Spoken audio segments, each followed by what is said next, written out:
on va pouvoir expérimenter. Que se passe-t-il dans les ponts à poutres précontraintes?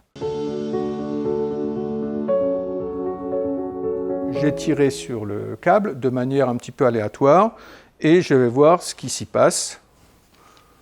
Ça tient.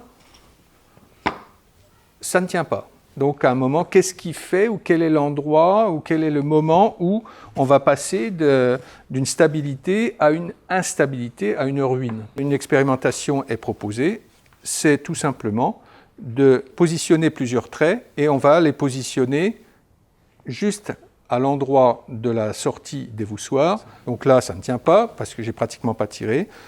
Je tire un tout petit peu, admettons que nous ayons mis une marque. Là, ça tient un peu mieux. Est-ce que ça va tenir avec une petite charge ou une grosse charge? Donc là, c'est demandé au niveau des élèves.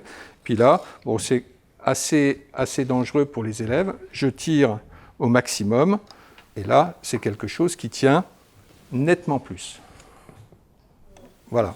Donc ça, c'est une expérience qu'on peut faire. Alors, je disais que c'était dangereux. Il ne faut pas que les enfants relâchent l'élastique. Dans la deuxième expérience, comme dans les expériences précédentes, dans les ponts précédents, on va expérimenter le pont. Comment est-il sollicité en traction, en compression, en flexion? J'ai des appuis. Si je charge, je sais maintenant qu'il va y avoir une certaine tendance à avoir une forme d'arc. On va voir aussi ce qui se passe à l'intérieur de cette poutre. Est-ce qu'elle se comporte de la même manière que celle que l'on avait observée à ce moment-là? Il suffit tout simplement de reprendre des petits papiers. On va en mettre en partie supérieure et en partie inférieure. Alors là, on n'en met qu'un seul. Donc si j'appuie, on voit déjà que le papier du bas ne tient plus. Donc en fait, nous sommes ici dans une partie où nous avons de la traction.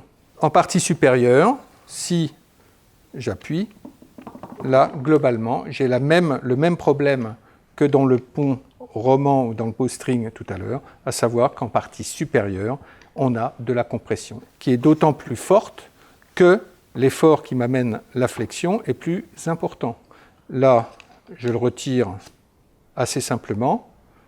Et là, si j'augmente l'effort, là, il faut vraiment que je tire beaucoup plus fort pour le retirer.